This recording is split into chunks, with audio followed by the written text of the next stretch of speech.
Para mí, el vivir es Cristo y el morir una ganancia.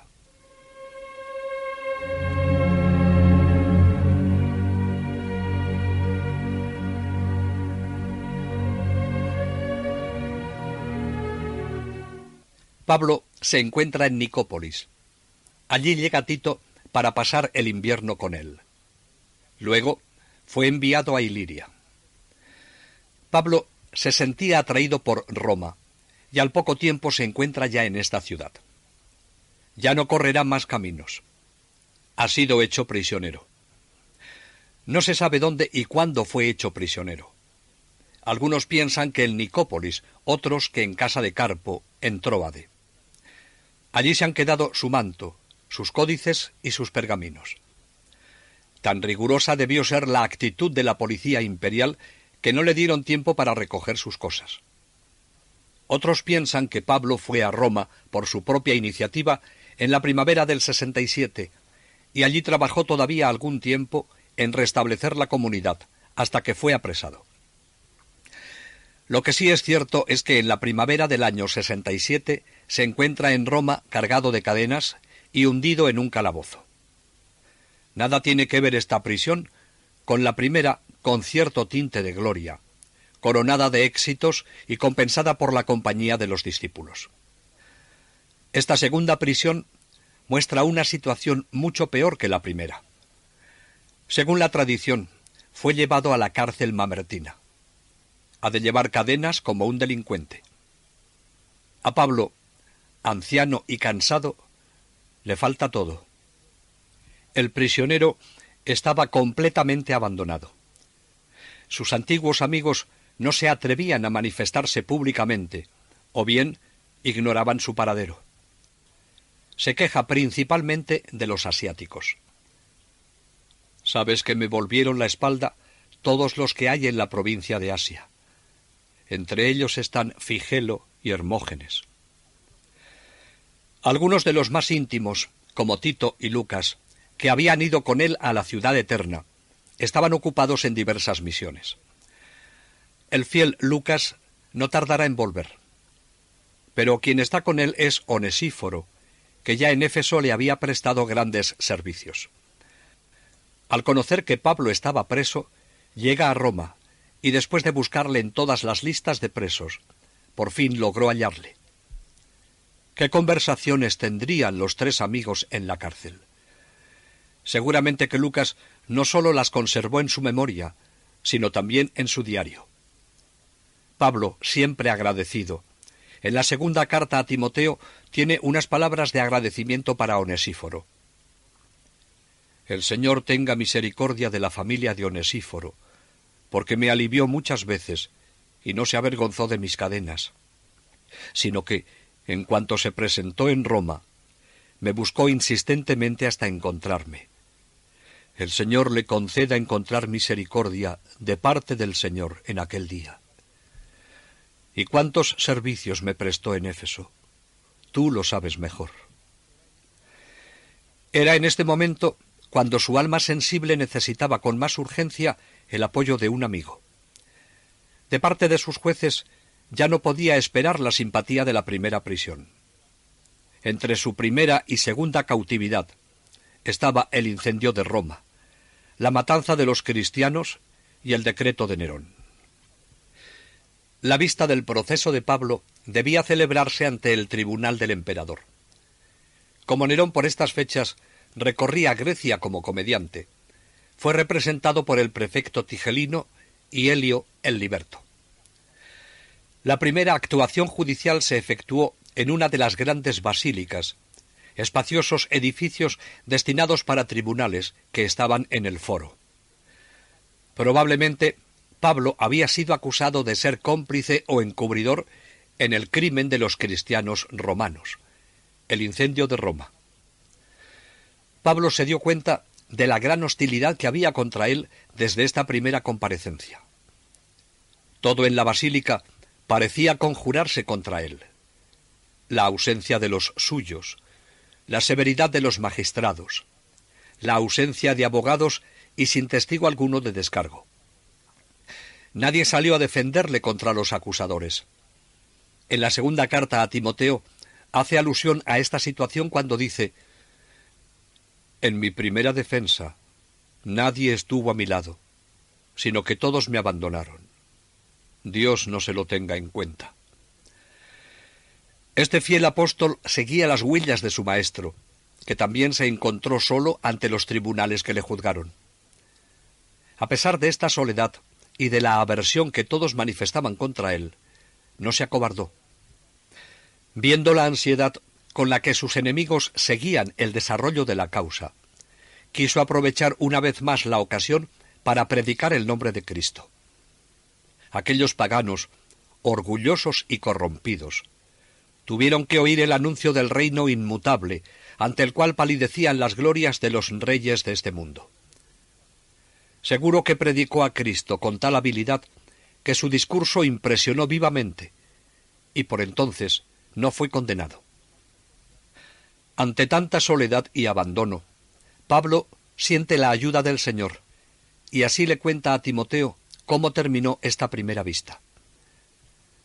«El Señor se puso a mi lado y me dio fuerzas para que por mi medio se complete la predicación y la oigan todos los gentiles. Y así me vi libre de la boca del león. El Señor me librará de toda obra mala y me salvará, llevándome a su reino celestial». Posiblemente este triunfo animó a algunos cristianos de Roma para entrar en contacto con el gran evangelizador del mundo. Alguno de ellos, como Lino, futuro obispo de la ciudad, y Pudente, un ilustre patricio, pasaron aquellos días por el calabozo felicitando al insigne prisionero y ofreciéndole sus servicios.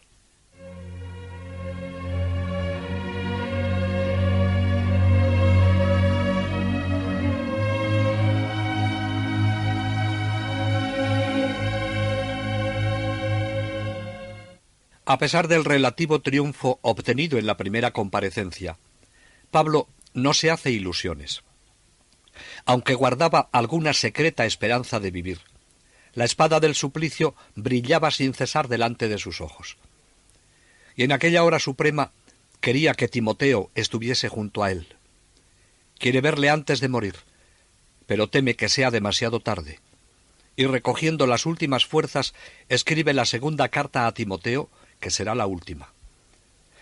Es una carta conmovedora, en la que manifiesta su amistad al discípulo tan ardientemente querido, y es considerada como su testamento, y el retrato de su alma en vísperas de morir. En la larga espera entre la primera y la segunda vista, Pablo tuvo mucho tiempo para pensar y orar. Tampoco en la cárcel le abandona su fuerte conciencia de apóstol. En la hora suprema, cuando se ve ya el final del camino, algunos miran atrás con nostalgia o acaso con dolor. Otro en su situación podría haber sentido la tentación del desaliento, del fracaso, pero Pablo no.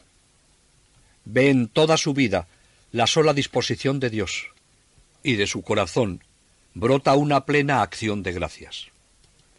En primer lugar, por sus padres, que le instruyeron en el conocimiento de Dios. Estoy agradecido a Dios, a quien, siguiendo a mis padres, sirvo con limpia conciencia.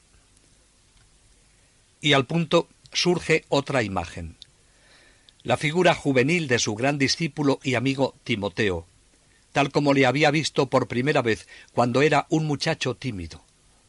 Cómo había descansado en él cuando estaba en Listra, inundado de sangre, debajo de un montón de piedras.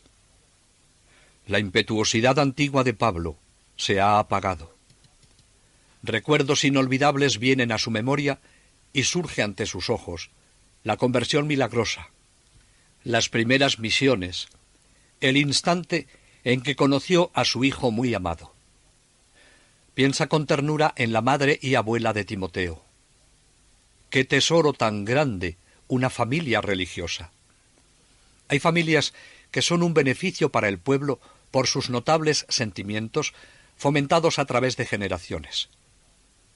El temperamento blando, cariñoso, con una ligera inclinación a la melancolía de Timoteo, le hace más amable a los ojos de Pablo y objeto de su cuidado paternal. Recuerda la gracia de la ordenación, cuando las manos de Pablo, cubiertas de cicatrices, descansaron bendiciendo sobre su cabeza para que Dios fortaleciese e hiciese firme su natural blando. Escribe: «Incesantemente conservo tu recuerdo en mis plegarias noche y día, con ganas de verte, al recordar tus lágrimas, para llenarme de alegría, rememorando la fe no fingida que está en ti, que primero fijó su morada en tu abuela Loide y en tu madre Eunice, y estoy convencido de que también en ti. Por este motivo, te recuerdo que reavives el don de Dios que está en ti por la imposición de mis manos. Pues Dios no nos dio espíritu de cobardía, sino de fortaleza, de caridad y de templanza». El santo llamamiento de Dios le ha transformado también a Pablo. Y ahora, en la última prisión, después de una vida tan agitada por la propagación del Evangelio, se remonta de nuevo Pablo a la altura sobrenatural y muestra la gran perspectiva de la fe en la cual el alma halla sosiego y seguridad en toda tribulación. Más aún, nuestra eterna felicidad no está en nuestra débil mano, ni se mide según nuestros pobres méritos. Por eso le dice: «No te avergüences de dar el testimonio de nuestro Señor. Avergüences de mí, su prisionero.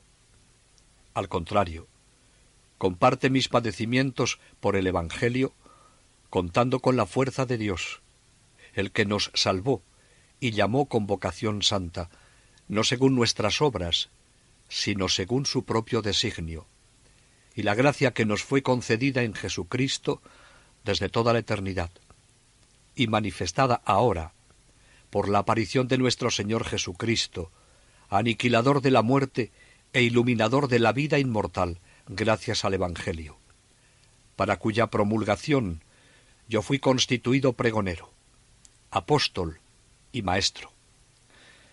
Por este motivo, precisamente, tengo estos padecimientos, pero no me avergüenzo, pues sé de quién me he fiado, y estoy convencido de que tiene poder para guardar hasta aquel día lo que me confió.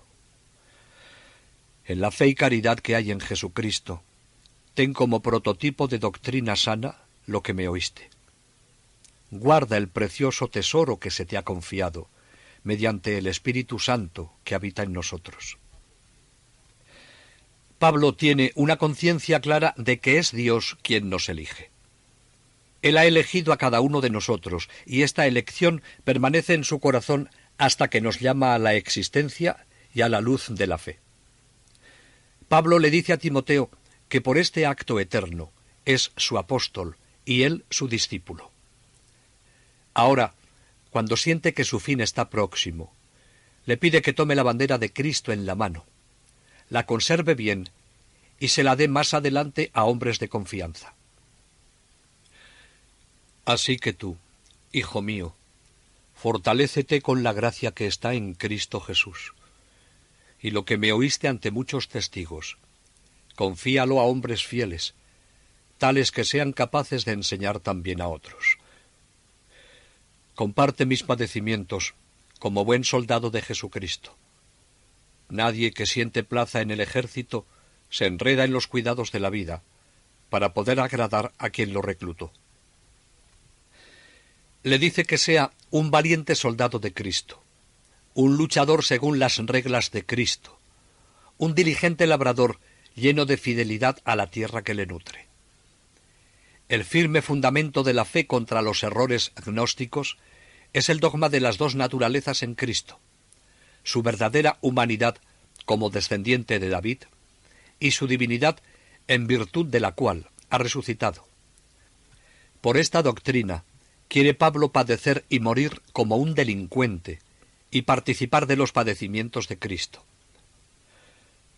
Acuérdate de Jesucristo, resucitado de entre los muertos, descendiente de David, según mi evangelio, por el que soporto padecimientos, hasta cadenas como un malhechor. Pero la palabra de Dios no está encadenada. Por eso sigo constante en todo, a causa de los elegidos, para que también ellos obtengan la salvación que está en Jesucristo, junto con gloria eterna.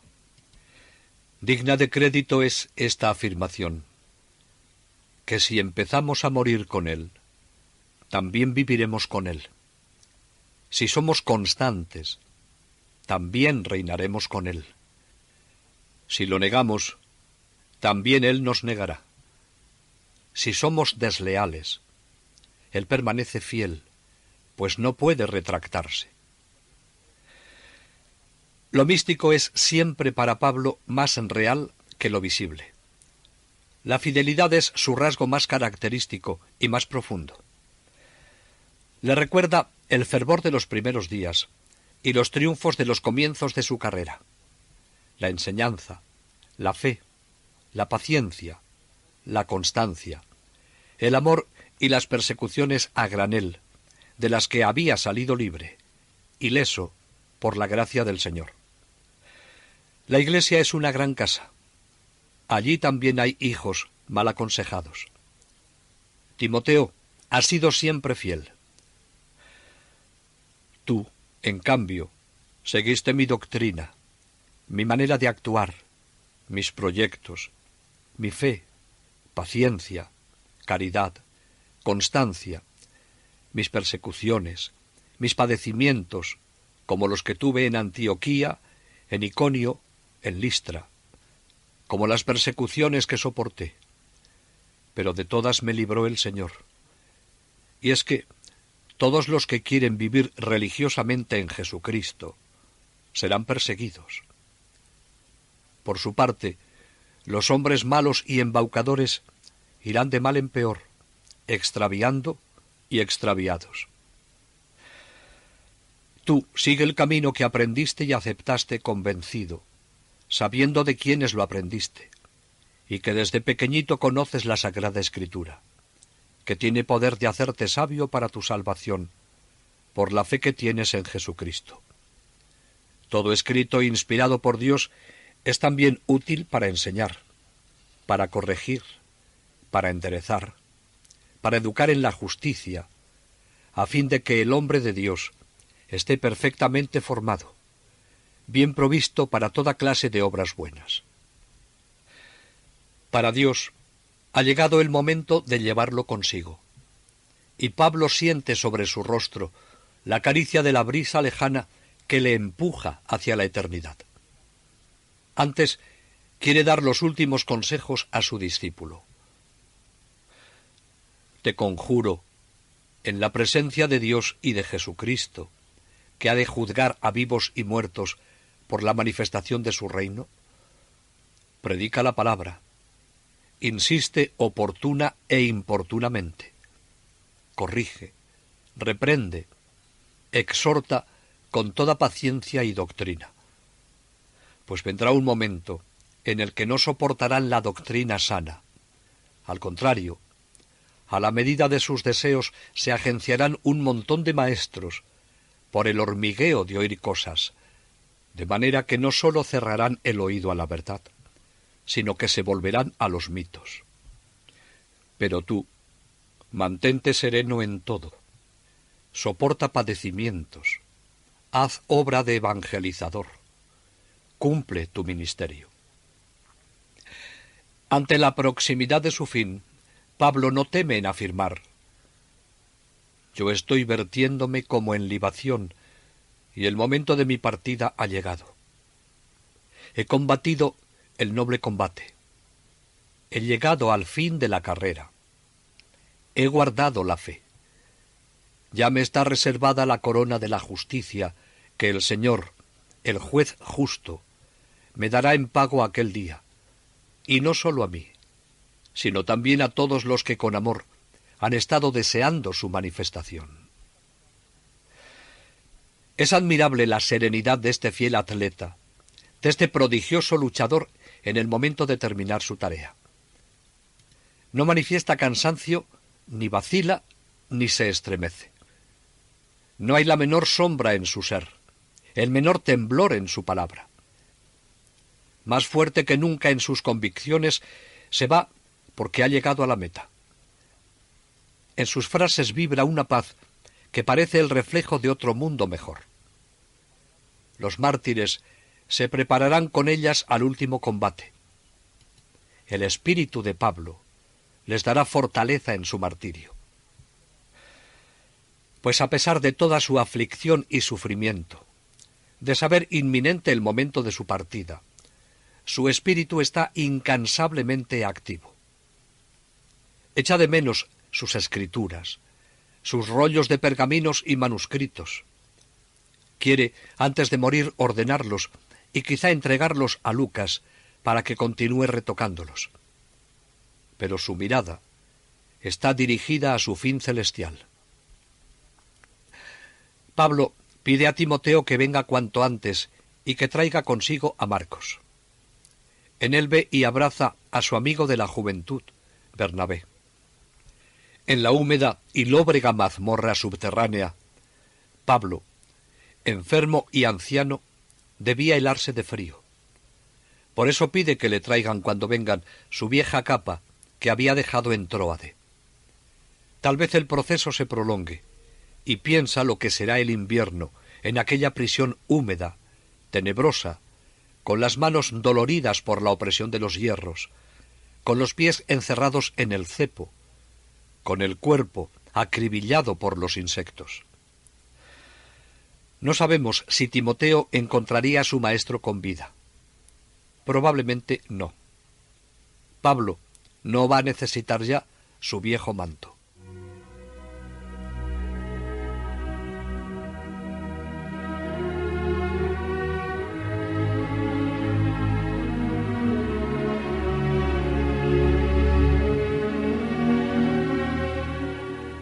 Hasta aquí ha llegado Pablo. Es el otoño del 67. La segunda actuación judicial es inminente. Ya no tiene esperanza alguna. Está cercano el momento de derramar su sangre como una víctima que es inmolada en holocausto. Pablo es la imagen del luchador y campeón en el estadio de Dios. Ha guardado la fe. Ha sido fiel a la vocación de apóstol hasta la muerte. La ha guardado desde el día en que su cabeza se inclinó con humildad bajo la mano de Ananías que le bendecía, hasta el momento en que se doblará a la espada del verdugo. Sabe que la entrada en el reino celestial está próxima.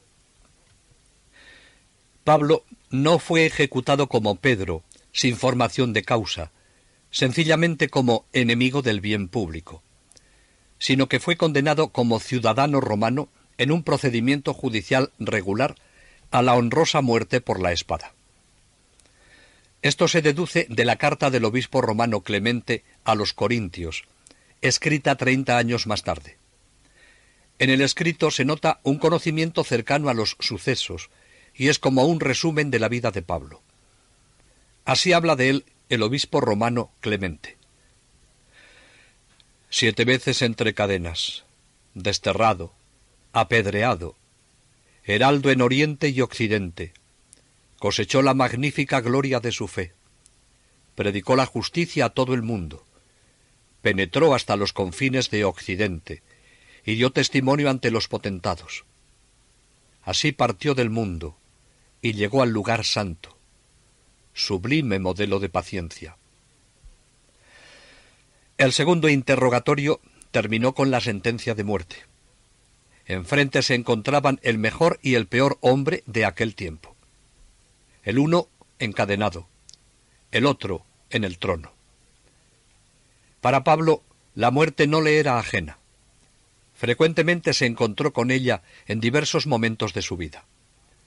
No la teme. Ha aprendido a morir con el arrobamiento del místico. Ahora va a encontrarse con ella por última vez en el combate decisivo, y esta vez ya de un modo inevitable. Pero para Pablo, como para todo hombre, la muerte no le es cosa fácil. Pablo tomaba la muerte muy en serio, pero no retrocede ante ella, y está dispuesto a dar su vida con gusto por Jesucristo. Y en esta hora, El espejo de su alma reflejaba con toda nitidez la imagen del crucificado.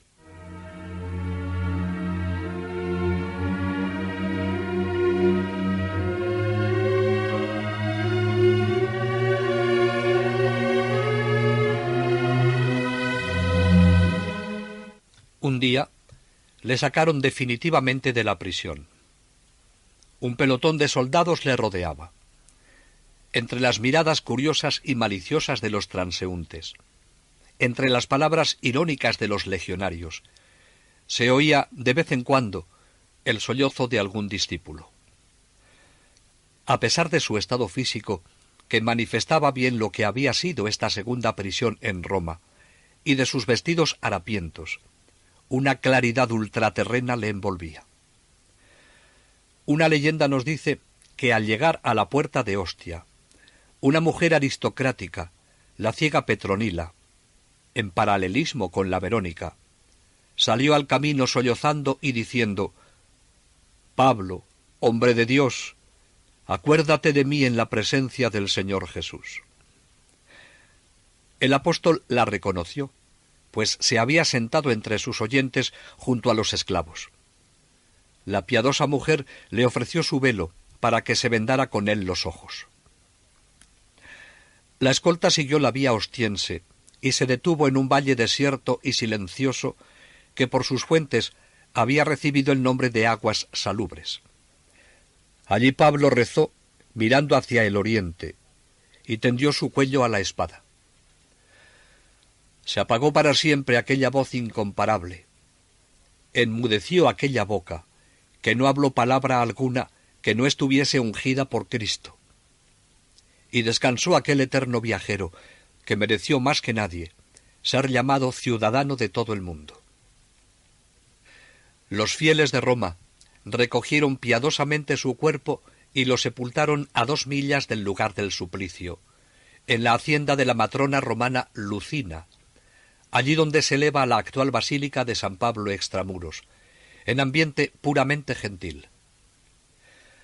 La inscripción sobre el altar de la confesión resume de manera clara el ser y el misterio del apóstol de las gentes, con sus propias palabras: «Para mí el vivir es Cristo, y el morir una ganancia».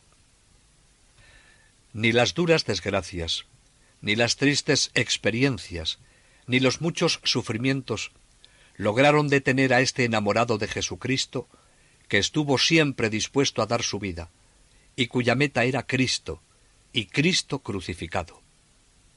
A él quiso asemejarse, y esto es lo que enseñó.